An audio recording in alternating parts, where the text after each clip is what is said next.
දිනාටම තෙරුවන් සරණයි. අද අපි මේ සූදානම් වෙන්නේ සිරි ගෞතම සම්බුද්ධ රාජමාලිගාවේ ద్వාර මණ්ඩපයේ සිට අපගේ මහමෙවුනා භාවනා අසපුවාසී ගෞරවනීය මහා සංඝරත්නය සමගින් අපගේ සුපුරුදු දහම් සාකච්ඡාව වන සුදම් සභාව සදහම් සාකච්ඡාව ආරම්භ කිරීමටයි. අපි බුදුරජාණන් වහන්සේගේ ධර්මය නොඑක් වර මේ සුදම් සභාවෙන් සාකච්ඡා කළා. අපේ පින්වත් ස්වාමීන් වහන්සේලා බුද්ධ වචනයෙන් ඉස්මතු කරමින් මේ දහම් සාකච්ඡාව නිරන්තරයෙන් සිදු කරනු ලබනවා. නොඑක් මාතෘකා ඔස්සේ අපි මේ දහම් සාකච්ඡාව සිදු කරනවා. අදත් අපි විශේෂ දහම් මාතෘකාවක් ඔස්සේ පින්වත් ස්වාමීන් වහන්සේලා සමග දහම් කතිකාවත කරන්නට සූදානම් වෙන්නේ. විශේෂයෙන් මෙම උතුම් දහම් සාකච්ඡාව ආරම්භ කරන මේ මොහොතේ අපි ඊට ආදරයෙන් ගෞරවයෙන් සිහි කරන්නේ අපේ භාග්‍යතුන් වහන්සේගේ ශ්‍රී සද්ධර්මය මේ යුගයේ මැනවින් පුද්ගලික අර්ථකථනයන්ගෙන් තොරව බුද්ධ වචනයෙන් ඉස්මතු කරමින් කියා දුන් අපගේ පරම පූජනීය කල්යාණ මිත්‍ර යුග පුරුෂයාණන් වහන්සේ වන අපගේ පින්වත් ලොකු ස්වාමීන් වහන්සේට අපගේ ඒකාන්ත ගෞරව නමස්කාර වේවා. මෙම සුදම් සභාව දහම් කතිකාවත වෙනුවෙන් වැඩම කොට වදාළ පරම පූජනීය මහා සංඝරත්නය ගෞරවයෙන් ආදරයෙන් නමස්කාර පූර්ව පිළිගන්නවා. නමෝ බුද්දයි පින්වත් ස්වාමීන් වහන්සේ. නමෝ බුද්දයි. අද අපි කතා කරන මාතෘකාව අපිට අතිශයින්ම බුද්ධ ශාසනයක පමණක් පැහැදිලිවම කතා කරන්න පුළුවන් මාතෘකාවක්. බුද්ධ ශාසනයකින් බුදු කෙනෙක්ගේ ශාසනයකින් තොරව මේ මාතෘකාව කවදාවත් ලෝකයට විවර වෙන්නේ නැහැ. ඒ නිසා මේ බුදුරජාණන්ගේ ශාසනය පමණක් කතා කරන්න පුළුවන්. බුදු කෙනෙක් පහළ වුණාට පස්සේ පමණක් පැහැදිලිව විස්තර දැනගන්න පුළුවන් මාතෘකාවක් අද කතා කරන්නේ සම්මා දිට්ඨිය. මේ සම්මා දිට්ඨිය කියන උතුම් දහම් මාතෘකාව ඔස්සේ තමයි අපි අද පින්වත් ස්වාමීන් වහන්සේලා සමග දහම් කරුණු බෙදා හදා ගන්න සාකච්ඡා කරන්න බලාපොරොත්තු වෙන්නේ. පින්වත් ස්වාමීන් වහන්සේ මේ සම්මා දිට්ඨිය ගැන අපි අද කතා කරන මාතෘකාවේ පින්වත් ස්වාමීන් වහන්සේ බුදුරජාණන්සේ පැහැදිලිව මේ සම්මා දිට්ඨිය ගැන නොයෙක් විස්තර තියෙනවා දේශනාවේ. ඒතර පින්වත් ස්වාමීන් වහන්සේ බුදුරජාණන් සම්මා දිට්ඨිය ආකාර දෙකකින් විස්තර කරලා තිබෙනවා. ඒතර පින්වත් ස්වාමීන් අපි ඉස්සෙල්ලම ඉගෙන ගත්තොත් හොඳයි සම්මා දිට්ඨිය ලෞකික සම්මා දිට්ඨිය සහ ඒ ලෞකික සම්මා දිට්ඨිය අංග ගැන අපිට විස්තරයක් කියලා දෙනවා නම් හොඳයි පින්වත් ස්වාමීන් වහන්සේ. නමෝ බුද්ධාය. හැම දිනාටම තෙරුවන් සරණයි. පින්වත් ස්වාමීන් වහන්සේලාගෙන් අවසරයි. අද සුදන් සභාව ධර්ම සාකච්ඡාවේ අපි විශේෂ මාතෘකාවක් තමයි කතා කරන්නේ සම්මා දිට්ඨිය පිළිබඳව. පින්වත් ස්වාමීන් වහන්සේ බුදුරජාණන් වහන්සේ නමක් ලෝකේ පහළ වුණාට පස්සේ තමයි අපිට හැබෑවටම මෙයයි සම්මා දිට්ඨිය මෙයයි මිත්‍යා දෘෂ්ටි කියලා වෙන් කරලා ප්‍රකාශ කරන්නේ. ඒ කියන්නේ බුදුරජාණන් වහන්සේ නමක් ලෝකේ පහළ නොවෙනකන් මිනිසයා හරියට දන්නේ නැහැ, දෙවියන් හරියට දන්නේ නැහැ මොකද්ද සම්මා දිට්ඨිය මොකද්ද මිත්‍යා දෘෂ්ටිය කියලා. ඉතින් ඒ නිසා බුදුරජාණන් වහන්සේ ලෝක සත්‍යය කෙරෙහි කරුණාවෙන් ඊටාම පැහැදිලිව දේශනා කරලා දෙනවා මේ සම්මා දිට්ඨිය පවතින ආකාරය. දැන් අපි ගත්තොත් එහෙම භාග්‍යතුන් වහන්සේ දේශනා කරලා තියෙනවා ලෞකික සම්මා දිට්ඨියක් තියෙනවා. ඊළඟට ලෝකෝත්තර සම්මා දිට්ඨියක් තියෙනවා. ඒ වගේම අනිත් පැත්තේ මිත්‍යා දෘෂ්ටිය ගැන උන්වහන්සේ දේශනා කරලා තියෙනවා. පින්වත් ස්වාමීන් වහන්සේ අද අපි කතා කරන්නේ විශේෂයෙන්ම අපේ පින්වත් ස්වාමීන් වහන්සේ මගෙන් ඇහුවේ ලෞකික සම්මා දිට්ඨිය පිළිබඳව. පින්වත් ස්වාමීන් වහන්සේ බුදුරජාණන් වහන්සේගේ දේශනාවක් තියෙනවා මහා චත්තාරීෂක ධම්මපරියායක්. ඉතින් ඒකෙදී ආර්ය ශ්‍රාණික මාර්ගය පිළිබඳ ඉතා පැහැදිලි විග්‍රහයක් තියෙනවා. ඉතින් පින්වත් ස්වාමීන් වහන්සේ දේශනාවේ භාග්‍යතුන් වහන්සේ දේශනා කරනවා මේ සම්මා දිට්ඨි දෙකක් තියෙනවා. පළවෙනි සම්මා දිට්ඨිය තමයි ලෞකික සම්මා දිට්ඨිය. ඒක කෙලෙස් සහිතව ආයි මරණින් මත්තේ සුගතිවල උපදීම් පිණිස විපාක ලබා දෙන්න උපකාර කරන සම්මාදි දිට්ඨියක් ඒක. ඒක ලෞකිකයි. ඊළඟ අනිත් පැත්තෙන් භාග්‍යතුන් වහන්සේ දේශනා කරන ලෝකෝත්තර සම්මාදිට්ඨිය. ඒක සම්පූර්ණයෙන්ම ආර්ය සත්‍ය අවබෝධ කරලා අමා මහ නිවන කරාම පමුණවන්න ඒ දැක්ම උදව් කරනවා. ඒ දෘෂ්ටි උදව් කරනවා. එතකොට ලෞකික සම්මාදිට්ඨිය විදිහට භාග්‍යතුන් වහන්සේ දේශනා කළේ මේ අපි එදිනදා ජීවත් වෙන ලෝකේ අපේ සිත කය වචනය තුලින් පෞරස් නොවන විදිහට ජීවිතේ ගෙනියන්න ඕන දැක්මක්. දැන් උන්වහන්සේ දේශනා කළා අත්ති දින්නම් දානේ විපාක තියනවා කියලා පිළිගන්නවා. එතකොට මේක ඥානයකට වැඩියෙන් අවබෝධයකට වැඩියෙන් මේක විශ්වාස කිරීමක්. මේ ලෞකික දැන් ලෝකෝත්තර සම්මාදිට්ඨිය කියන්නේ අවබෝධයක්. ඒක සම්පූර්ණ ප්‍රඥාවෙන් දකින එක. ලෞකික සම්මාදිට්ඨියේදී එයා අදාහ ගන්නවා. එයා විශ්වාස කරනවා දානේ විපාක තියනවා කියලා. එතකොට දානේ විපාක තියනවා කියලා කෙනෙක් පිළිගත්තට පස්සේ එයා දන් දෙන්න කැමති වෙනවා. ඒ දාන විපාකය පිළිගන්නවානේ. ඉතින් ඒ නිසා පින්වත් ස්වාමීන් වහන්සේ පළවෙනි සම්මාදිට්ඨිය ලෞකික සම්මාදිට්ඨිය පළවෙනි එක තමයි අත්ති දින්නම් දානේ විපාක තියනවා කියලා පිළිගන්න එක. ඊළඟ එක තමයි අත්ති ඊට්ටං බුදු පූජා කරනවා. දැන් අපි භාග්‍යතුන් වහන්සේ වෙනින් පූජාවල් පවත්වනවා. සංඝයා වෙනින් පුද පූජා කරනවා. බෝධීන් වහන්සේලා වෙනින් පුද පූජා කරනවා. එතකොට මේ වාගේ පුද පූජාවන් කිරීමේ විපාක තියෙනවා. ඒ කියන්නේ ඒ වගේ අපිට ලැබෙන විපාකයේ ශ්‍රපයක් කියලා භාග්‍යතුන් වහන්සේ දේශනා කරනවා. අන්න ඒක අපි පිළිගන්නවා කෙනෙක්. එතකොට දානීය විපාක තියෙනවා කියලා පිළිගන්න දාන විපාක. ඊළඟ පුද පූජා කිරීම විපාක තියෙනවා කියලා පිළිගන්නවා. ඊළඟ අත්තිහුතං ඒක සේවා කටයුතු කිරීම. දැන් අපි ගත්තොත් දැන් වෛද්‍යවරයෙක් සේවයක් කරන ලෝකෙටනේ. එතකොට මනුෂ්‍ය වර්ගයා සුවපත් කිරීම පිණිස එයා මෛත්‍රියෙන් ඒ දේ කරනවා නම් පිනක් රැස් වෙනවා. සේවයක් කිරීමේ විපාක තියෙනවා. දැන් මේක දැනගෙන ඉන්නවා නම් අපි යම් යහපත් සේවාවන් කරන ගොඩාක් ඉන්නවා මේ ලෝකේ. වෛද්‍ය වෘත්තිය ගත්තත්, ගුරු වෘත්තිය ගත්තත්, වෙලහෙළඳාම් ගත්තත් ධාර්මිකව යමෙක් කරනවා නම් එයා ලෝකෙට සේවයක් කරනවා. ඒකෙන් විපාකයක් තියෙනවා යාට. ආන්න එක පිළිගන්නවා. ඊළඟ බුදුරජාණන් දේශනා කළා දානේ විපාක තියෙනවා කියලා පිළිගන්නවා.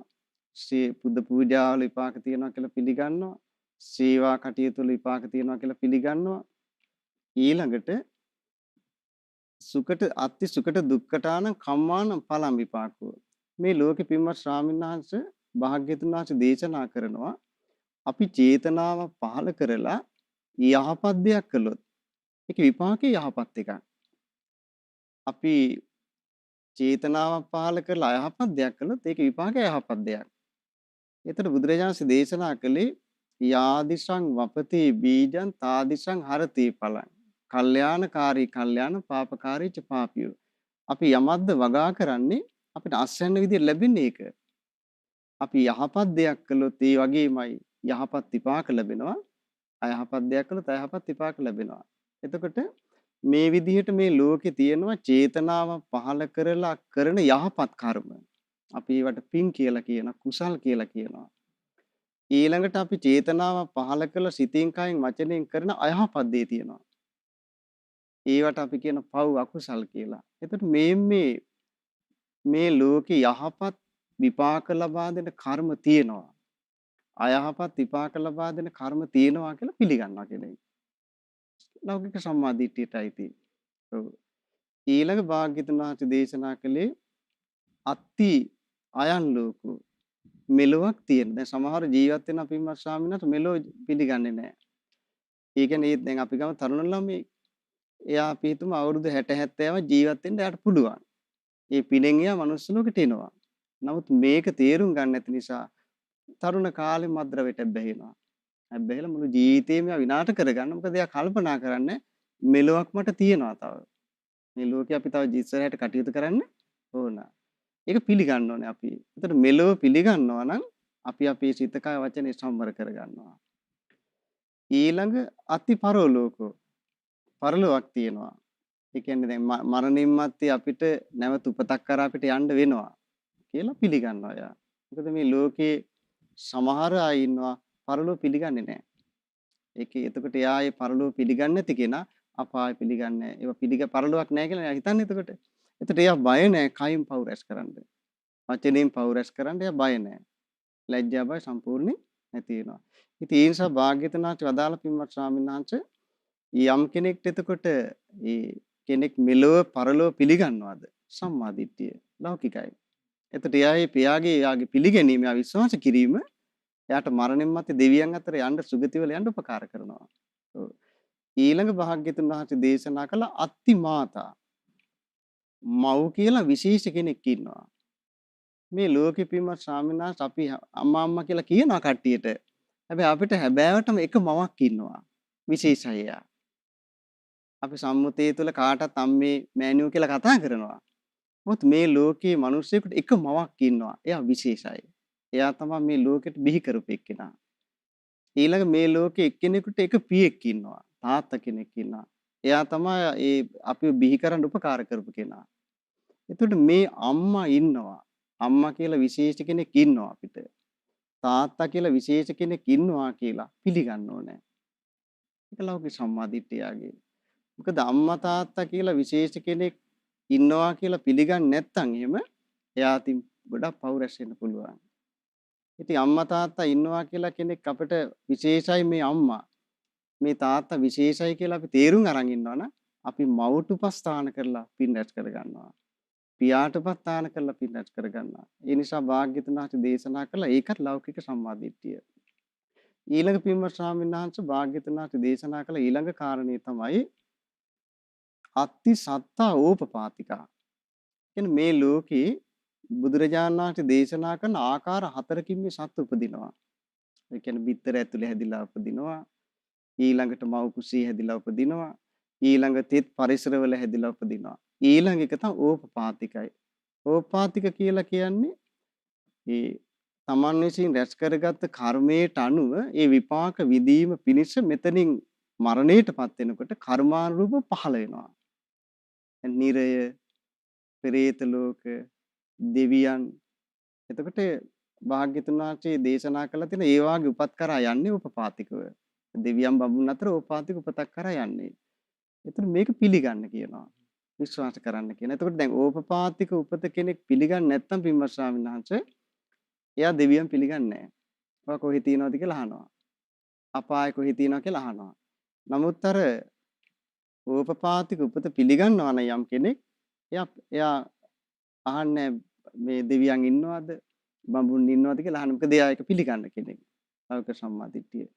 ඊළඟ අන්තිම කාරණේ විදිහට භාග්‍යවතුන් වහන්සේ දේශනා කළේ අත්ති ලෝකේ සමන බ්‍රාහ්මන සම්මග්ගතා සම්මා පටිපන්නා ඊමංච ලෝකම් පරංච ලෝකම් ශ්‍රයං අභිඥා සච්චිකත්ත පවේදේති. මේ ලෝකේ ඉන්නා පින්වත් ස්වාමීන් වහන්සේ කාලයකට දීර්ඝ කාලයකට පස්සේ ලෝකෙ පහළ වෙනවා සම්බුදුවරු. එතකොට සමහරට කල්ප 100 ගානකින් වෙන්න පුළුවන් උන්වහන්සේ පහළ වෙන්නේ. හැබැයි මේ කල්ප 100 ගානකින් හරි මේ ලෝකේ යහපත් මඟ ගමන් කරලා ඒ යහපත් මාර්ගය කිය ආරෂ්ඨායක මාර්ගය. ඒ මාර්ගයේ තමන් වහන්සේම අවබෝධ කරලා තමන් වහන්සේ ඒක පුහුණු කරලා ඒ ලෝතර සම්බුද්ධත්වයට පත් වෙන අය ඉන්නවා. දුර්ලභයි ලෝකේ. දැන් මේ කල්ප 100ටම බුදුරු 7යි පහළ වුණේ. ඉතින් ඒ නිසා ඒ වාගේ කාලෙන් කාලයට මේ ලෝකේ තමන් වහන්සේ විසින්ම ස්වයම්බු ඥාණයෙන් මෙලවත් පරලවත් අවබෝධ කරගත් උත්තරමිය පහළ වෙනවා කියලා පිළිගන්නවා යා. ඒ වාගේ පිළිගන්නව නෑ බුදු කෙනෙක්ව පිළිගන්නවා. ඉතින් ඒ නිසා මෙන්න මේවා කෙනෙක් විශ්වාස කරන ඒ කියන්නේ දාන විපාක තියෙනවා. සේවා කටයුතු කිරි විපාක තියෙනවා. බුදු පූජාවල විපාක තියෙනවා. මෙලොවක් තියෙනවා, පරලොවක් තියෙනවා, කර්ම විපාක තියෙනවා. අම්මා කියලා විශේෂ කෙනෙක් ඉන්නවා, තාත්තා කියලා විශේෂ කෙනෙක් ඉන්නවා. ඊළඟට ඕපාතික උපත් තියෙනවා. ඊළඟ මේ ලෝකේ කලාතුරකින් බුදුවරු පහළ වෙනවා. ඒ වාගේ ජීවිතේ ජයගත් උත්තරමිය පහළ වෙනවා කියලා පිළිගන්නවා. එතකොට මේ එතකොට මේ ලෞකික සම්මාදිට්ඨිය පිළිබඳව භාග්‍යතුන් වහන්සේ කරුණ තමයි පින්වත් ස්වාමීන් වහන්සේ දේශනා කරලා තියෙන්නේ. බොහෝ පින්වත් ස්වාමීන් වහන්සේ අපිට පින්වත් ස්වාමීන් වහන්සේගෙන් බුද්ධ දේශනාවේ තියෙන ආකාරයටම සම්මාදිට්ඨිය දෙආකාරව තිබෙනවා. ලෞකික සහ ලෝකෝත්තර වශයෙන් අපේ පින්වත් ස්වාමීන් වහන්සේ අපිට ඉතාම පැහැදිලි කරලා දුන්නේ ලෞකික සම්මාදිට්ඨිය ගැන. ලෞකික සම්මාදිට්ඨිය අංග පිළිබඳව තමයි පින්වත් ස්වාමීන් වහන්සේ අපිට මැනවින් බුද්ධ වචනේ ඔස්සේම පෙන්වා දුන්නේ. පින්වත් ස්වාමීන් වහන්සේ අපිට බුද්ධ දේශනාවේ ඉගෙන ගන්න ලැබෙන සම්මාදිට්ඨිය ලෞකික එක අපේ පින්වත් ස්වාමීන් වහන්සේ විස්තර කළා. ලෝකෝත්තර සම්මාදිට්ඨියත් විස්තර වෙනවා පැහැදිලිවම ගොඩාක් සූත්‍ර දේශනාවල. කොහොමද අපි ලෝකෝත්තර සම්මාදිට්ඨිය ගැන කරුණු ටිකක් ඉගෙන ගන්නේ? නම් බුද්ධහය සියලු දෙනාටම තෙරුවන් සරණයි. පින්වත් ස්වාමීන් වහන්සේලාන් අවසරයි. ඇත්තටම පින්වත් ස්වාමීන් වහන්සේ අපගේ පින්වත් ස්වාමීන් වහන්සේ භාග්‍යතුන් වහන්සේගේ සම්බුද්ධ දේශනාව ඇසුරු කරගෙන ඉතාම මනරම් ආකාරයට ලෞකික සම්මාදිට්ඨිය අර්ථ දැක්වුවා. ඒ වගේ මේ ලෞකික සම්මාදිට්ඨිය අංග 10 පැහැදිලි කරලා දුන්නා. එතනදී අපිට දැනගන්න ලැබුණා භාග්‍යතුන් වහන්සේ මේ ලෞකික සම්මාදිට්ඨිය ගැන විග්‍රහ කළේ සාසවා පුඤ්ඤ භාග්‍ය උපදිවේපක්කා කියලා. ආශ්‍රව සහිතයි පින් රැස් වෙනවා අනාගතයේ සැප විපාක උදා කරලා දෙනවා සුගතිය පිණිස පවතිනවා. ඒත් ලෝකෝත්තර සම්මාදිට්ඨියට භාග්‍යතුන් වහන්සේ කරන නිර්වචනය ඊට වෙනස්. භාග්‍යතුන් වහන්සේ දේශනා කරනවා අරියා අනාසවා ලෝකුත්තර මග්ගංගා. ඒක ආර්ය වූ ආශ්‍රව රහිත නිවන පිණිස පවතින මාර්ග අංගයක් විදිහට වැඩෙන සම්මාදිට්ඨිය කියලා. මේක තමයි භාග්‍යතුන් වහන්සේ ලෝකෝත්තර සම්මාදිට්ඨියට කරන අර්ථ විග්‍රහය. එතකොට සූත්‍ර දේශනාවල අපි පොදුවේ ගත්තාම භාග්‍යතුන් වහන්සේ මේ ලෝකෝත්තර සම්මාදිට්ඨිය තව එක් පරයයකින් හඳුන්වලා දෙනවා විග්‍රහ කරනවා දුක්ඛේ ඥාන. දුක්ඛාරි සත්‍ය පිළිබඳව අවබෝධ ඥානයක් තියෙනවා. ඒ වගේම දුක්ඛ සමුදය ඥාන. දුක හටගන්න ආකාරය පිළිබඳ දුක්ඛ සමුදය පිළිබඳ අවබෝධ ඥානයක් ඒ ශ්‍රාවකයාට තියෙනවා. ඒ වගේම දුක්ඛ නිරෝධ ඥාන. දුක නිරුද්ධ වීම ඒ අමා මහ නිවන ගැන අවබෝධ ඥානයක් ඒ ශ්‍රාවකයාට තියෙනවා. ඒ වගේම දුක්ඛ නිරෝධ ගාමිනී පටිපදාය ඥාන.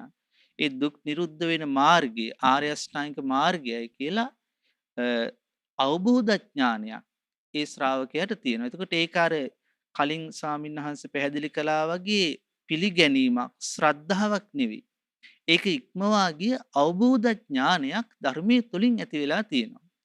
භාග්‍යතුන් වහන්සේ දේශනා කොට වදාළ ආකාරයට නුවණින් විමසලා ඒ චතුරාර්ය සත්‍ය පිළිබඳ අවබෝධ ඥානයටපත් වෙලා තියෙනවා. එතකොට මේ මහා චත්තාරීසක සූත්‍රයේ තවදුරටත් ඒක පැහැදිලි කරනවා භාග්‍යතුන් වහන්සේ අනාසව චිත්තස්ස අරිය චිත්තස්ස අරිය මග්ගස්ස භාවයතෝ. ඒ කියන්නේ අනාශ්‍රව සිතක් ඇති ආර්ය සිතක් ඇති ආර්ය මාර්ගයේ වඩන ශ්‍රාවකයෙක් තුල යම් කිසි පඤ්ඤේන්ද්‍රියම් පඤ්ඤා බලං යම් ප්‍රඥාවක් ඇද්ද ප්‍රඥා ඉන්ද්‍රියක් ඇද්ද ප්‍රඥා බලයක් ඇද්ද ඒ වගේම ධම්මවිජය සම්බොජ්ජංගයක් ඇද්ද මෙන්න මේක තමයි ලෝකෝත්තර සම්මාදිට්ඨිය කියලා. එතකොට අපිට එතනදි පැහැදිලිවම පේනවා පින්වත් ස්වාමීන් වහන්සේ භාග්‍යතුන් වහන්සේ දේශනා කරනවා එයා ආරි මාර්ගයේ වඩන ආරි සිතක් ඇති මේ පඤ්ඤා ඉන්ද්‍රිය පඤ්ඤා බලය ධම්මවිචේ සම්බොජ්ජංගේ සහිත ලෝකෝත්තර මාර්ගයේ ගමන් කරන කෙනෙක්. ඒකයි අර භාග්‍යතුන් වහන්සේ දේශනා කරේ අනාසවා ලෝකෝත්තර මග්ගංගා. එතකොට මේ කාරණේ හරීම ලස්සන පරයයකින් තවදුරටත් භාග්‍යතුන් වහන්සේ විස්තර කරලා තියෙනවා කච්චානගොත්ත කියන සූත්‍රයේදී.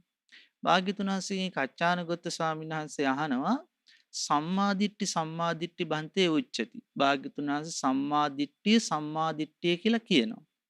කිත්තාවතානුකෝ බන්තේ සම්මාදිට්ඨිය. භාග්‍යතුන් වහන්සේ මේ සම්මාදිට්ඨිය ඇති වෙන්නේ කොපමණකින්ද?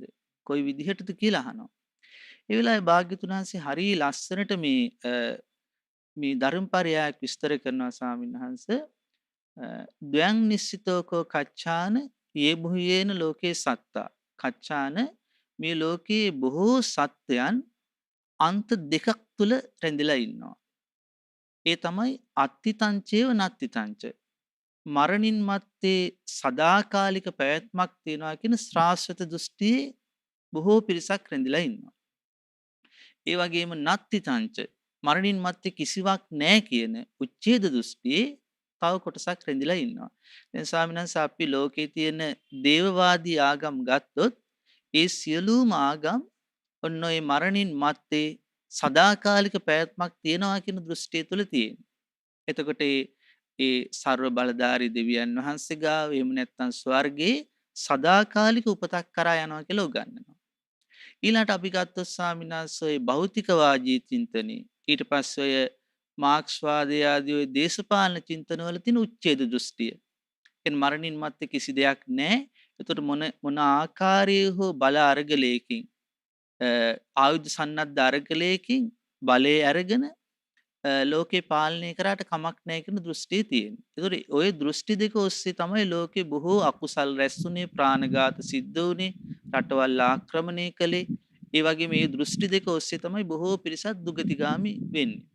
නමුත් භාග්‍යතුන් වහන්සේ දේශනා කරනවා ආර්ය ශ්‍රාවකයා මේ ලෝක සමුදය, ඒ කියන්නේ පටිච්ච සමුප්පාදයේ සකස් වීම නුවණින් අවබෝධ කළොත් ඒ භාග්‍යතුන් වහන්සේ දේශනා කරන විදිහට පටිච්චසමුප්පාදේ ඉගෙනගෙන ඒක යෝනිසෝ මනසිකාරයේ යෙදිලා ඒ පටිච්චසමුප්පාදයේ හේතුඵල වශයෙන් සකස් වෙන විදිහ අවබෝධ කළොත් අර උච්ඡේද දෘෂ්ටිය සදහටම නැති වෙලා යනවා කියනවා. ඒ පටිච්චසමුප්පාදයේ සකස් වීමක් තියෙනවා නම් භවපච්චය ජාති. ඒ විපාක පිණිස කර්ම රැස් වෙනකොට ඉපදීමක් තියෙනවා. එහෙමනම් කර්මානුරූප උපතක් කරා යනවා නම් ඒ විපාක පිණිස කර්ම රැස් වෙද්දී උපතක් නිර්මාණය වෙනවා නම් උච්ඡේදය කියන එක පනවන්න බෑ.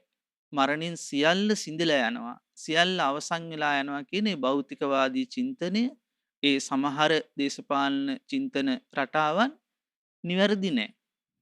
එතකොට ආර්ය ශ්‍රාවකයා අන්න ඒ අන්තයෙන් නිදහස් වෙනවා හේතුඵල ධර්මයේ සකස් වීම පටිච්චසමුප්පාද සමුදය අවබෝධ කරලා. ඊළඟට ඒ ශ්‍රාවකයා පටිච්චසමුප්පාද නිරෝධය, ලෝක නිරෝධය අවබෝධ කරනවා. ඒ හේතුව නැතිවීම තුළ ඵලය නැති වෙලා යනවා. එහෙනම් භව නිරෝධෝ ජාති නිරෝධා. භවයේ නිරුද්ධ වීමෙන් ඉපදීම නිරුද්ධ වීමක් තියෙනවා. එතකොට භාග්‍යතුන් වහන්සේ දේශනා කරලා තියෙනවා දැන් ශ්‍රෝතාපන්න ශ්‍රාවකයා සක්කාය දිට්ඨි විචිකිච්ඡා සීලබ්බත පරාමාස ප්‍රහාණය කරලා දුගතිගාමී රාග දේශ මොහ ප්‍රහාණය කරලා ඊට පස්සේ අර පංච ඉන්ද්‍රිය ස්ථාවර තමන් තුළ පිහිටවාගෙන ආර්ය අෂ්ටාංගික මාර්ගයට පැමිණිලා එයා දුගතියේ උපත නිරුද්ධ කරනවා.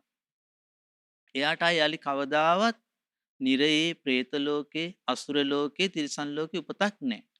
ඊට පස්සේ පින්නස් ස්වාමීන් වහන්සේ භාග්‍යතුන් වහන්සේ දේශනා කළා තියෙනවා සකදාගාමී ශ්‍රාවකයා තවදුරටත් රාග දේශ මොහ තුනී කරලා ආර්ය මාර්ගයේ වඩද්දී එයාගේ උපත ජීවිත දෙක තුනකට සීමා වෙනවා. කාම ලෝකේ එක වතාවයි.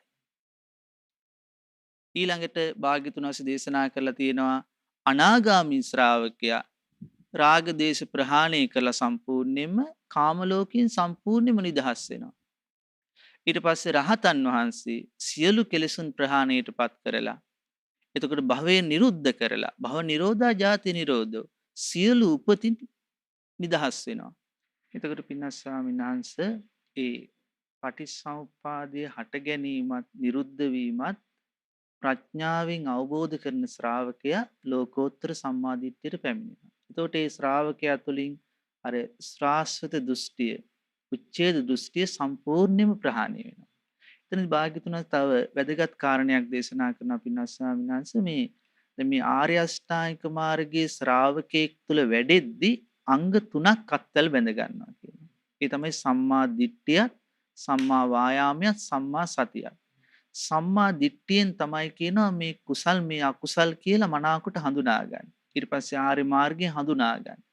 ඊට පස්සේ අකුසල් නිරුද්ධ කරන්න, කුසල් වඩන්න යම් ශ්‍රාවකෙක් උත්සාහය පවත්වන්නේ වීරිය තුලින් කියනවා.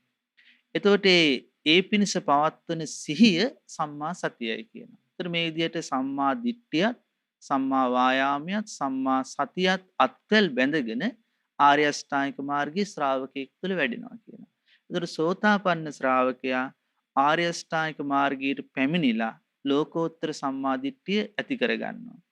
ආර්ය අෂ්ටාංගික මාර්ගයේ සීල සමාධි ප්‍රඥා වශයෙන් පරිපූර්ණ කරගත් ශ්‍රාවකයා නිකලෙස් රහතන් වහන්සේ නමක් බවට පත් වෙනවා. ඉතින් මෙන්න මේ කාරණා පින්නස් ස්වාමීන් වහන්සේ ලෝකයට සම්මා සම්බුදු කෙනෙක් පහළ වීමෙන්මයි බුද්ධ ශාසනයක් තුලින්මයි ලැබෙන්නේ. ඒ විදිහට තමයි ලෝකෝත්තර සම්මාදිට්ඨිය භාග්‍යතුන් වහන්සේ සූත්‍ර දේශනා තුළ අර්ථ දක්වලා තියෙන්නේ. බොහෝ පින් සිදු වෙනවා ස්වාමීන් වහන්සේ. අපේ අපි අතකොට දැන් ඉගෙන ගත්තා සම්මාදිට්ඨි දෙකක් තිබෙනවා. එකක් තමයි ලෞකික සම්මාදිට්ඨිය, අනික තමයි ලෝකෝත්තර සම්මාදිට්ඨිය. එතන පින්වත් ස්වාමීන් වහන්සේලා අපිට විස්තර කළා ලෞකික සම්මාදිට්ඨියත් කියන්නේ කුමක්ද කියන කාරණාව පැහැදිලිව කරුණු සහිතවම, ඒ කියන්නේ සම්මාදිට්ඨිය ඇති වූ ශ්‍රාවකෙකුට ඇතිවන ලක්ෂණ මොකක්ද කියන එකත් පින්වත් ස්වාමීන් වහන්සේලා පැහැදිලි කළා දුන්නා. ඊළඟට අපි ඉගෙන ගත්තා ලෝකෝත්තර සම්මාදිට්ඨිය කියලා. ලෝකෝත්තර සම්මාදිට්ඨිය කියන්නේ චතුරාර්ය සත්‍ය ගැන තියෙන අවබෝධය, හේතුඵල ධහම ගැන තියෙන අවබෝධය කියලා පැහැදිලි පින්වත් ස්වාමීන් වහන්සේ විස්තර කළා. එතකොට පින්වත් ස්වාමීන් වහන්සේ සම්මාදිට්ඨිය කියන මේ කාරණා, මේ උතුම් දහම් කරුණ කෙනෙකුට ජීවිතේ ඇති කර ගන්න ලැබුණොත්, බුද්ධ ශාසනයක් ලැබුණාට පස්සේ පින්වත් ස්වාමීන් වහන්සේ, ඒතර එයා ඒ ලෞකික දැන් යම්කිසි මේ ලෝකේ තියෙන ස්වභාවයක් තමයි ඕනම දෙයක හේතුඵල ධහම තුල හැමතිස්සෙම හේතුවක් හැදෙන්න ඕන පින්වත් ස්වාමීන් වහන්සේ. ඒතර ඒ හේතුව හැදුවොත් තමයි ඵලෙ හැදෙන්නේ. ඒ වගේ පින්වත් ස්වාමීන් වහන්සේ මේ සම්මාදිට්ඨිය කියන එකත් නිකන් හටගන්නේ නැහැ. ඉබේ හටගන්නේ. ඒතර පින්වත් සම්මාදිට්ඨිය කියන එක ඇති වෙන්න, සම්මාදිට්ඨිය කියන එක පෝෂණය වෙන්න යම්කිසි ක්‍රමයක් බුදුරජාණන් දේශනා කළ තියෙනවා පින්වත් ස්වාමීන් වහන්සේ. ඇත්තෙන්ම පින්වත් ස්වාමීන් වහන්සේ බුදුරජාණන් වහන්සේගේ ධර්මය අපි ඉගෙන ගන්නකොට අපිට පැහැදිලි ලෝකෝත්තර සම්මාදිට්ඨිය කෙනෙක්ට හටගන්න කරුණු දෙකක් උදව් කරනවා. පළවෙනි එක තමයි පරතෝഘോഷය. පරතෝഘോഷය කියලා කියන්නේ කල්යාණ මිත්‍රයන් වහන්සේ නමක් මුණ ගැහිලා. ඒ කල්යාණ මිත්‍රයාණන් වහන්සේගෙන් අපිට ඒ චතුරාර්ය සත්‍ය අහන්න ලැබෙන්න ඕනේ. ඊට පස්සේ ඒ අහන කෙනා තුල යෝනිසෝ මනසිකාරය තියෙනවා නම් සම්මාදිට්ඨිය අතුල උපදිනවා. එතකොට සද්ධර්ම ශ්‍රවණයත් බාහිරින් අපිට ලැබෙනවා නම් ඊළඟට අපි තුල යෝනිසෝ මනසිකාරය තියෙනවා නම් සම්මාදිට්ඨිය හට ගන්නවා. එතකොට මේ සම්මාදිට්ඨිය ලෝකෝත්තර සම්මාදිට්ඨිය කෙනෙකුගේ ජීවිතේ හටගන්න එයාට බුදුරජාණන් වහන්සේ නමක් හෝ බුදුරජාණන් වහන්සේගේ ශ්‍රාවකෙක් මුණ ගැහෙන්න ඕනේ. මොකද හේතුව සාමාන්‍ය ලෞකික සම්මාදිට්ඨිය විමර්ශ ස්වාමීන් වහන්සේ ලෝකේ බුදු කෙනෙක් පහළ නොවන කාලලත් මෙලෝ පරලෝ පිළිගන්න ඉන්නවා. ඉතින් ඒ නිසා උන්වහන්සේලා පරලෝ පිළිගන්න නිසා ධානය වඩලා සමාපatti දියුණු කරලා බඹලෝකයේ විතර තියෙනවා. දෙවියන් අතර ඉපදුන විතර තියෙනවා. නමුත් ලෝකෝත්තර සම්මාදිට්ඨිය කියන එක සම්පූර්ණයෙන්ම බුදු කෙනෙක් පහළ වීමෙන්මයි ලෝකෙට දායාද වෙන්නේ. මොකද මේ ලෝකෝත්තර භාග්‍යතුන් වහන්සේ දේශනා කරන පින්වත් ස්වාමීන් වහන්සේ දැන් ඉර උදා වෙන්න දැන් මේ සාකච්ඡාව අහන පින්වතුන් දන්නවා ඉර උදා වෙන්න කලින් අහසේ තියෙනවා ලා රතු පාට එළියක්. ඒකට අපි කියන අරුණෝදය කියලා. එතකොට අරුණ උදා වෙනකොට අපි දන්නවා අනිවාර්යයෙන්ම ඉර පායනවා කියලා. බුදුරජාණන් දේශනා කළ පින්වත් ස්වාමීන් වහන්සේ ඒ චතුරාර්ය සත්‍ය අවබෝධයට පරිපූර්ණ අවබෝධයට මූලිකම දේ බවට පත් වෙන්නේ සම්මාදිට්ඨිය කියනවා. ඒක අර ඉර උදා වෙන්න පෙර නිමිත්ත අරුණෝදේ වාගේ ආර්ය සත්‍ය අවබෝධයට පරිපූර්ණ අවබෝධයට මූලිකම වෙන්නේ සම්මාදිට්ඨිය කියනවා. ඉතින් ඒ නිසා චතුරාර්ය සත්‍ය අවබෝධය ගැන කතා කරන්නේ ඒ චතුරාර්ය සත්‍ය අවබෝධය තුළින් ජීවිතේ පිරිසුදු වෙන බව ලෝකෙට පෙන්වන්නේ බුදු කෙනෙක් පහළ වීමෙන්මයි. ඉතින් ඒ නිසා යම් කිසි කෙනෙක් දැන් අපි ගමු සාරිපුත්ත මහරහතන් වහන්සේ ගමුක අපි. සාරිපුත්ත මහරහතන් වහන්සේ කියන්නේ මහා ප්‍රඥාවන්ත උත්තමයෙක්. ඒකේ ඔය සීල කියන බ්‍රාහ්මණයාට බුදුරජාණන් වහන්සේ දේශනා කළා. ඒ සීල බ්‍රාහ්මණය අහනවනේ බුදුරජාණන් වහන්සේගෙන් දැන් ඔබ වහන්සේ ධර්ම රාජ කියලා කියනවා නම් ඒ ධර්ම චක්‍රය ඒ විදිහටම පවත්වන සෙම්පතියෙක් ඉන්නවද කියලා අහනවා. කියනවා මේ සීල ඉන්නවා සෙම්පතියෙක්. ඒ තමයි සාරිපුත්තයන් වහන්සේ කියනවා. ඒතර මේ සාරිපුත්තයන් වහන්සේට මේ බුදු කෙනෙක් පවත්වන ධර්ම චක්‍රය කිවි චතුරාර්ය සත්‍යය. ඒ චතුරාර්ය සත්‍ය ඒ විදිහටම දේශනා කරන්න පුළුවන් කියනවා. ඉතින් අනුජාත පුත්‍රයන් වහන්සේ. එතකොට උන්වහන්සේ පවා ඒ සම්මාදිට්ඨිය ඇති කරගන්න උපකාර වුණා අස්සජී මේ පස්වග වික්ෂුන් වහන්සේලා අතර හිටපු අස්සජී මහරහතන් වහන්සේ තමයි උන්වහන්සේට ඉස්ලාම් මුණ ගැහුනේ. ඒ දර්ශනයෙන්ම තේරුම් ගත්තා මේ අස්සජී ස්වාමීන් වහන්සේ ළඟ යම්කිසි අවබෝධයක් තියෙනවා කියලා. ගිහිල්ලා කතා බහ කරලා ඒ අස්සජී රහතන් වහන්සේ ගාථාවක් දේශනා කළා. ඒකෙන් චතුරාර්ය සත්‍ය හකුළු වල දේශනා කළේ. යේ ධම්මා හේතු පබවා තේසං හේතු තථාගතවාහ. යම් කිසි හේතුවක් නිසා නම් ඒ කියන්නේ මේ යම් ධර්මයක් හේතුවකින් නම් හටගන්නේ ඒ හේතුව මෙයයි කියලා දේශනා කළ භාග්‍යතුන් වහන්සේ. යේ ධම්මා හේතු පබවා තේසං හේතු තථාගතවාහ තේසංච නිරෝධෝ. ඒ හේතු නිරෝධය ගැන තුන්වහන්සේ දේශනා කළා. මේ විදිහට ඒ මහා ශ්‍රමණයන් වහන්සේ මේ විදිහේ මතයක් කියන්නේ කියලා මේ චතුරාර්ය සත්‍ය හකුළු වල දේශනා කළා. ඒ දේශනාව අහනකොටම සම්මා දිට්ඨිය ඇති වුණා.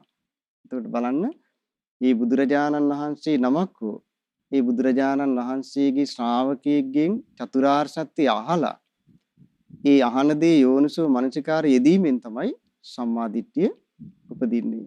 එතකොට බුදුරජාණන් වහන්සේ දේශනා කරන පින්වත් ස්වාමීන් වහන්සේ ඒ සම්මා දිට්ඨිය ඇති වුණාට පස්සේ ඒ සම්මා දිට්ඨිය විමුක්තිය කරා යන්න. සම්මා දිට්ඨිය කියලා කියන්නේ දුකක් තියෙනවා. ඒ දුකට හේතුව තෘෂ්ණාවයි. ඒ දුකෙන් නිදහස් වීමක් තියෙනවා. ඒ සඳහා අනුගමනය කරුතු මාර්ගය තමයි ආර්ය ශ්‍රැංග මාර්ගය කියන අවබෝධය. නමුත් දුක පරිපූර්ණ අවබෝධ කරලා නැහැ. දුක් සමුදය ප්‍රහාණය කරලා නැහැ. නමුත් දන්නා ප්‍රහාණය කළ යුතුයි කියන එක. ඊළඟ අමා නිවන සාක්ෂාත් කරලා නැහැ. නමුත් දන්නා අමා නිවන සාක්ෂාත් කළ යුතුයි කියලා. ආර්ය ශ්‍රැංග මාර්ගය ප්‍රගුණ කරලා නැහැ. නමුත් දන්නා මේක ප්‍රගුණ කළ යුතුයි කියලා. එතකොට ඒ සම්මා දිට්ඨිය ඇති වුණාට පස්සේ ඒ සම්මා දිට්ඨිය යුතු කෙනා විමුක්තිය කරා යන්න පරිපූර්ණ අවබෝධය කරා යන්න කරුණු පහකින් උදව් ලැබෙන්න ඕනේ කියනවා. කරුණු පහකින් උපකාර ලැබෙන්න ඕනේ. ඒ කියන්නේ යම් කිසි කෙනෙක්ට සම්මා දිට්ඨිය ඉපදුනාට පස්සේ ඒ සම්මා දිට්ඨිය යථාභූත ඥානයක් කරා යන්න. ඇත්තටම පරිපූර්ණ අවබෝධය කියලා කියන්නේ යථාභූත ඥානය. මොකද යථාභූත ඥානය ඇති වුණොත් තමයි කලකිරීම හටගන්නේ. කලකිරීම හටගත්තොත් නොයල්ම හට ගන්නවා. නිදහස් වෙලා යනවා. එතකොට මේ යථාභූත ඥානය කරා යන්න එයාට අර කරුණු පහ උපකාර කරනවා. විමර්ශ ස්වාමීන් වහන්සේ භාග්‍යවතුන් වහන්සේ දේශනා කළේ පළවෙනි කාරණේ තමයි සීලයෙන් අනුග්‍රහ ලැබෙන්න ඕනේ. එහෙනම් දැන් බලන්න සමහර මේ නැතුගේ සමහරු කතා කරන මාර්ගඵල අවබෝධ කරාම සිල් ඕනෙත් නැහැ කියලා. නේද? අපිට එතකොට නමුත් භාග්‍යවතුන් වහන්සේ හැමතිස්සෙම දේශනා කරන්නේ සීලේ පිහිටන්න. ඉහළ මාර්ගඵල අවබෝධයක් කරා යන කෙනා සීලේ පිහිට. අපි ගත්තොත් එහෙම අර දෙවි කෙනෙක් අහන්නේ කවුරුත් දන්නා මේ සදහැවතුනුත් දන්නා මේ ඊගාතාව අන්තෝ ජටා බහි ජටා ජටායි ජටිතා පජා තන්තං ගෝතම පුච්චාමි කෝ ඉමං විජටි ජටං. මේ ඇතුළෙත් අවුල් හැදිලා තියෙනවා පිටත් අවුල් හැදිලා තියෙනවා. ඉතින් මේකේ නිදහස් වෙන්නේ කොහොමද කියලා අහන දෙවි කෙනෙක්. බුදුරජාණන්සේ දේශනා කළේ පින්වත් ස්වාමීන් වහන්සේ සීලේ පතිට්ඨාය නරෝ සපඤ්ඤෝ. මේ ඥානවන්ත කෙනා සීලේ පය ගහන්න ඕනේ. සීලේ පිහිටන්න ඕනේ. සීලේ පතිට්ඨාය නරෝ සපඤ්ඤෝ චිත්තම් පඤ්ඤංච භාවේ. එතකොට සීලේ පිහිටල සමති දර්ශන වඩන්න කියනවා. එතකොට සීලේ තුල පිහිටලා සමති දර්ශන දියුණු කරනකොට මේ ගැට ලිහිලා යනවා කියනවා. ගැට ලිහිනවා කියලා කියන්නේ ආර්ය සත්‍ය අවබෝධයේ තුලින් එයා පාරිශුද්ධත්වයටපත් වෙනවා. එයා නිකිලස් කෙනෙක් බවට පත් වෙනවා. ඉතින් ඒ නිසා මේ සම්මාදිට්ඨිය ජීවිත අවබෝධයේ පරිපූර්ණත්වයේ කරා යන්න අමා නිවන කරා යන්න සීලෙන් උදව් කරන්න ඕනේ යාට. ඊළඟ එක තමයි එයාට උදව් ලැබෙන්න ඕනේ සුතේ. සුතේ කියලා කියන්නේ බුදුරජාණන් වහන්සේගේ ධර්මය ආය අහන්න ඕනේ. ওই රහතන් වහන්සේලා පා පින්වත් ස්වාමීන් වහන්සේ ඒ අරහත්ත්වයටපත් වුණාට පස්සේ උන්වහන්සේලා දැන් අරහත්ත්වයටපත් වුණා කියන්නේ කත කරණීය. නිවන් අවබෝධයේ පිණිස කළ යුත්තේ කළා. ඒක දේශනා තියෙනවා. කළ දේ නැවත නැවත කිරීමකුත් නැහැ කියනවා. එතකොට මේ බඳු රහතන් වහන්සේලා පවා නිතර නිතර ධර්මය අහලා තියෙනවා. මොකද ඒක උන්වහන්සේලාට පවා සිහිනුවනට ditta ධම්ම සුඛ විනයට ලොකු උපකාරයක් කරලා තියෙනවා. ඉතින් ඒ නිසා භාග්‍යතුන් වහන්සේ වදාළ සම්මාදිට්ඨිය ඒ විමුක්තිය කරා යන්න විමුක්ති ඵලය ආනිසංස කරගන්න එයා සුතේන් අනුග්‍රහ ලබන්න ඕනේ. දහම් දැනුම් අනුග්‍රහ ලැබෙන්න ඕනේ.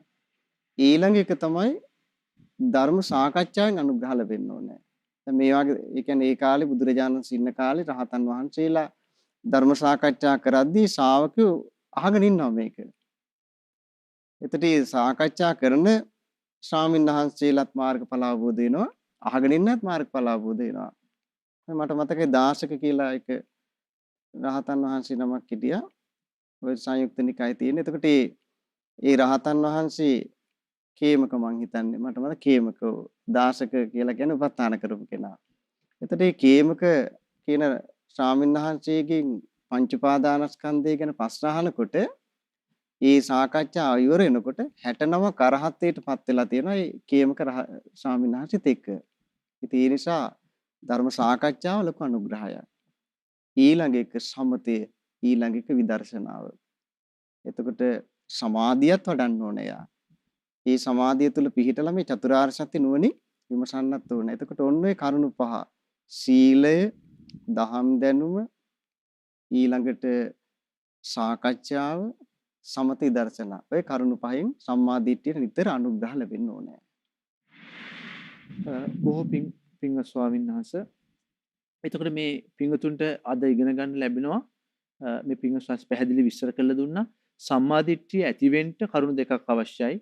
සද්ධර්ම ශ්‍රවණයත් ඒ ධර්මයට නුවණින් මෙනෙහි කිරීමත් ඒ වගේම අපිට පිං ස්වාමීන් වහන්සේ විස්තර කරලා දුන්න ඒ විදිහට ඇතිවෙච්ච ලෝකෝත්තර සම්මා දිට්ඨිය සියලු දුකින් ඈතර වීම දක්වා මමා මහ නිවන දක්වාම කරුණු පහකින් අනුග්‍රහ ලබන්න ඕනේ කියලා. ඒ තමයි සීලයෙන්, ධර්ම ශ්‍රවණයෙන්, ධර්ම සාකච්ඡාවෙන්, සමත භාවනාවෙන්, විදර්ශනා භාවනාවෙන් කියන අංග පහෙන්. එතකොට මේවා කිරීමෙන් තමයි එයා අරහත්ත්වයටපත් වෙන්නේ, විමුක්තිය සාක්ෂාත් කරන්නේ කියලා පින්වත් ස්වාමීන් වහන්සේ ඉතා පැහැදිලිව අපිට බුද්ධ දේශනාවේ තියෙන දහම් කරුණු ඉස්මතු කරමින් පෙන්වා දුන්නා. පින්වත් ස්වාමීන් වහන්සේ සම්මාදිට්ඨිය ගැන අපි කතා කරද්දී සම්මාදිට්ඨිය එතකොට දැන් ලෝකේ දැන් කෙනෙක් පින්වත් ස්වාමීන් වහන්සේ ලෝකේ ගොඩක් අය රැවටෙන ස්වභාවයක් තියෙනවනේ. ඒ කියන්නේ කෙනෙක් ගොඩක් අය රැවටිලා ඉන්න ධර්මයේ හැසිරෙන්න උත්සාහ කරන අය පවා ගොඩක් නොමග යන අවස්ථා තියෙනවා. ඒතර පින්වත් ස්වාමීන් වහන්සේ ඒ වගේ කෙනෙක් තමන්ගේ ආකල්ප සම්පatti එහෙම නැත්නම් දැක්ම පිරිසුදු කරගන්නට කොයි ආකාරයකට නුවණින් විමසන කියලා බුදුරජාණන් දේශනා කරන්නේ. ඊළඟට මුලා වෙච්ච කෙනෙක් හරි. ඊළඟට සම්මාදිට්ඨිය ඇති වෙච්ච කෙනෙක්. එතකොට එයාත් නුවණින් විමසීමක් කරන්න ඕනේ. අරහතටපත් වෙනකම්. එයා කොහොමද නුවණින් විමසන්න ඕන කියලාද කොයි ආකාරයට විමසිය යුතුයි කියලාද බුදුරජාණන් දේශනා කළ තියෙන පින්වත් ස්වාමීන් වහන්සේ. ඔව් පින්වත් ස්වාමීන් වහන්සේ අපේ පින්වත් ස්වාමීන් වහන්සේ තාම හොඳින් පැහැදිලි කළා. මේ සම්මා දිට්ඨිය හටගන්නේ පරතෝගෝස ප්‍රත්‍ය සහ යෝනිසෝ මනසිකාරය කියන කාරණා දෙක උපකාරයෙන් කියලා. ඒතර සයන්ස් දැන් යම් කෙනෙක් දැන් අද ඔය ගොඩාක් මුලා වීම වලටපත් වෙන්නේ බොහෝ දිනක් භාග්‍යතුන් වහන්සේ මේ පෙන්වන ධර්මය ඒ සූත්‍ර දේශනාවල සඳහන් ආකාරයට බුද්ධ වචනේ ඔස්සේ පුරුදු කරන්නේ. දැන් අපි ගත්ත ස්වාමීන් වහන්සේ සංයුත්ත නිකායේ බොහොම වැදගත් සූත්‍ර කීපයක් තියෙනවා ඵල සූත්‍ර කියලා. කියන්නේ මේ ධර්ම මාර්ගයේ ලබන ප්‍රතිඵල ගැන. එතකොට කොට්ටිත කියන උතුම් මහරහතන් වහන්සේ සාරිපුත්ත මහරහතන් වහන්සේගෙන් අහනවා සාරිපුත්තයන් වහන්සේ යම්කිසි කෙනෙක් සෝතාපන්න වීම පිණිස කුමක්ද කරන්න ඕන කියලා. එතකොට සාරිපුත්ත මහරහතන් වහන්සේ ඉතාම පැහැදිලිව දේශනා කරනවා කල්යාණ මිත්‍ර ආශ්‍රයත් සද්ධර්ම ශ්‍රවණයත් බාහිරින් ලැබිය යුතුයි. ඒතර භාග්‍යතුන් වහන්සේ දේශනා කළා තියෙනවා බාහිර අංග අතර කල්යාණ මිත්‍ර ආශ්‍රයත් සද්ධර්ම ශ්‍රවණයත් තරම් වටිනා වෙන දෙයක් බුදු වැසින් දකින්නේ නැහැ කියලා. ඒතකොට ඒ දේ බාහිරින් ලැබෙන්න ඕනේ.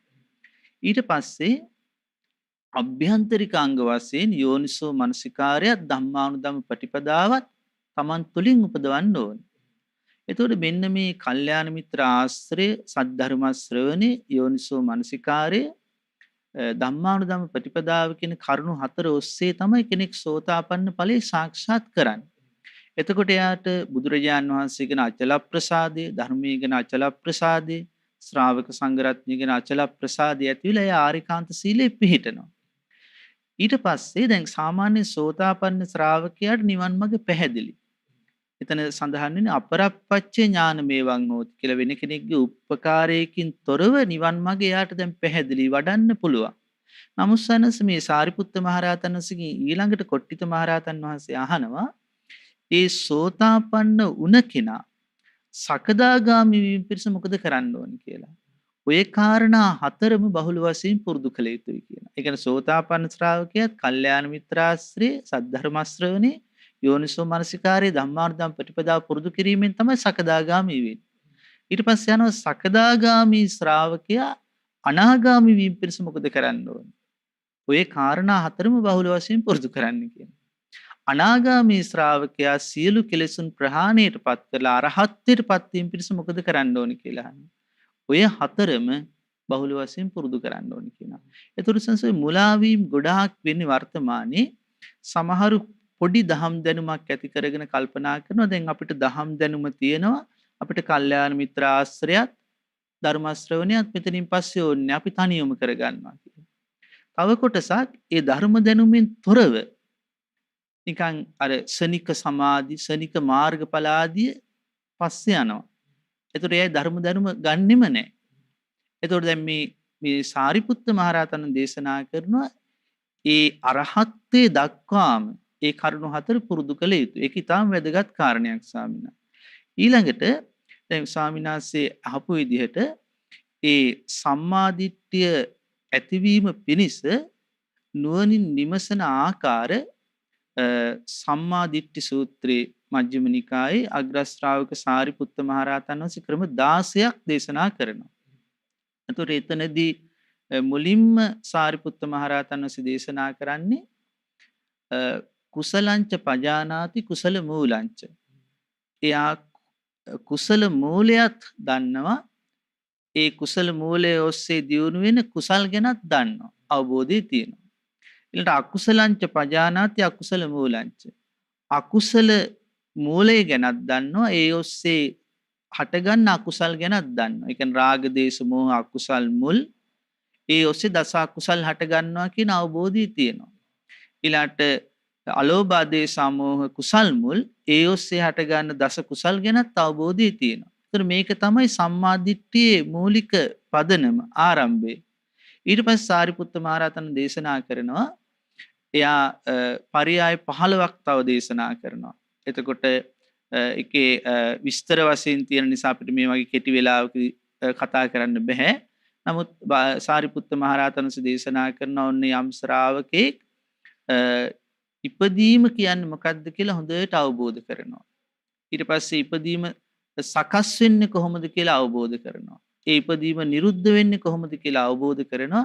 ඒ ඉපදීම නිරුද්ධ වෙන මාර්ගය අවබෝධ කරනවා. එතකොට මේ හතර එයා භාග්‍යතුන් වහන්සේ දේශනා කරන ආකාරයට ඉගෙනගෙන ඒ අනුව නුවණින් විමසන්න ඕනේ.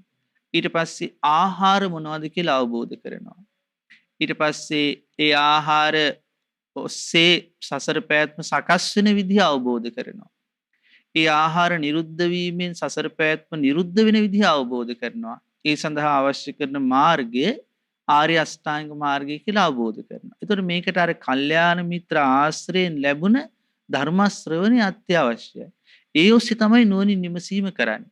ඒතකොට ස්වාමීන් වහන්සේ දැන් පින්වත් ස්වාමීන් වහන්සේ මතක් කළානේ සමතෙන් විදර්ශනාවෙන් අනුග්‍රහ ලබන්න ඕන. ඒතකොට විදර්ශනා අරමුණු මූලික වශයෙන් භාග්‍යතුන් වහන්සේ දේශනා කළා තියෙනවා හතරක් මේ අවබෝධය පිණිස උපකාරී වෙන. එක්ක පංච උපාදානස්කන්ධය අනිත්‍ය දුක්ඛ අනාත්ම වශයෙන් මෙනෙහි කරන්න ඕනේ. පංච උපාදානස්කන්ධ අනිත්‍ය භාවනාව. එහෙම නැත්නම් ආයතන අනිත්‍ය දුක්ඛ අනාත්ම වශයෙන් නුවණින් විමසන්න ඕනේ. අනිත්‍ය ආයතන භාවනාව. එහෙමත් නැත්නම් පටිච්ච සමුප්පාදය. ඒ හේතුඵල වශයෙන් සකස් වීම නිරුද්ධ වීම නුවණින් මෙනෙහි කරමින් පටිච්ච සමුප්පාද අනිත්‍ය භාවනාව පඩන්න ඕනේ. එහෙම නැත්නම් පඨවි ආපෝ තේජෝ ආයෝ කියන මේ සතර මහා ධාතුන් ගැන ධාතු මනසිකාරය සිද්ධ කරන්න ඕනේ අවබෝධ ඥානෙ ඇති වෙන විදිහට. ඒව තමයි මේ අවබෝධයේ කලායන මූලික විදර්ශනා ආරමුණු. ඒතර සම්මා දිට්ඨි සූත්‍රයේදී සාරිපුත්ත මහරහතන් වහන්සේ අවබෝධ ඥානෙ කරා යන්න උපකාරී වෙන පරයයන් 16ක් පෙන්වනවා.